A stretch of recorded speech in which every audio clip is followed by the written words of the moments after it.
Hey guys, Dr. Tobisch here again with Whitefish Chiropractic. So far in our nerve mobilization series, we've talked about carpal tunnel syndrome, or the compression of the median nerve here at the carpal tunnel. We've talked about cubital tunnel syndrome, which is basically irritation to the ulnar nerve where it passes through the cubital tunnel here at the inner elbow. And in today's video, we're going to talk about another condition, which is known as radial tunnel syndrome, which is basically the compression and irritation of the radial nerve where it passes through the radial tunnel here in the outer portion of the forearm.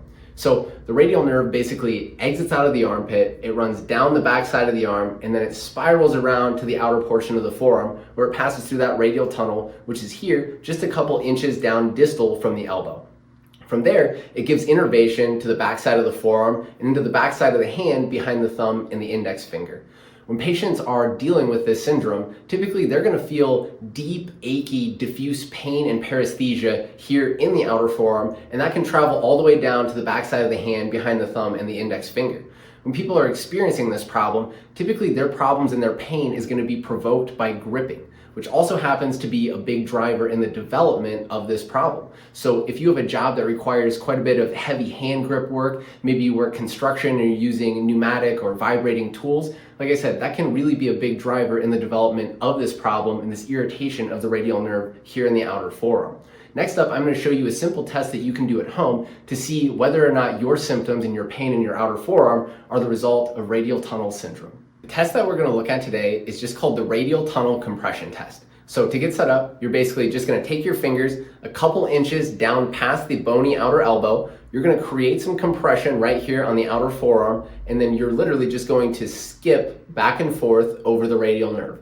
If that reproduces symptoms of deep, achy pain in the outer forearm, maybe paresthesia that travels down to the backside of the thumb and the index finger, there's a good chance that you are experiencing radial tunnel syndrome. But there's another condition that we've gone over before that has a really similar presentation, which is lateral epicondylitis or epicondylopathy.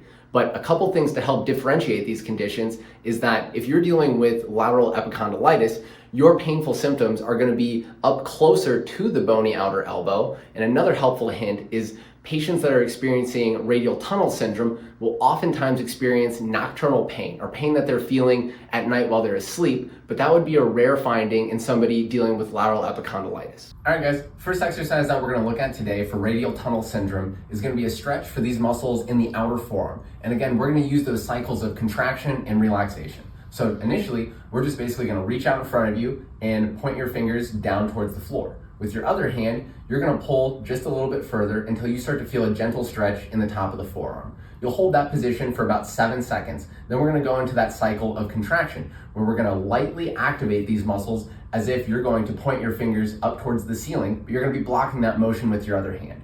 So again, pull till you feel a gentle stretch, hold for 7 seconds, then we'll lightly activate, hold that for about 5 seconds, then relax, take the slack out, and see how much further you can go. We'll do 3 cycles of that 3 times per day. All right, the next exercise that we're going to look at for radial tunnel syndrome is going to be another stretch for a muscle here in the outer forearm called the supinator. So again, we're going to get set up in a similar position with that arm extended out in front of you, but you're going to take your other hand and basically interlace your fingers together. From here, we're going to rotate this hand or this thumb down towards the floor, and you can add a little bit of overpressure with this hand. So once you get there, you'll likely start to feel a gentle stretch in the top of the forearm. Hold this position for about 7 seconds. Then we're going to go into our cycle of contraction where we're going to lightly try to go the other way while we block that movement with this hand. So again, go until you feel a light stretch, hold for 7 seconds, then we'll lightly activate as if we're going to turn the hand the other way, hold that for 5 seconds, relax, take the slack out, see how much further you can go, do 3 cycles of that 3 times per day.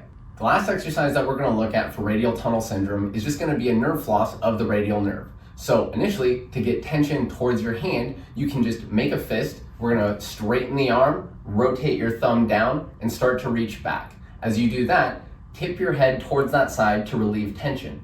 Then we're going to go the other way. So bring your hand up towards your chest and tip your head away. Each time we'll do 10 reps of that, and we'll do that twice each day.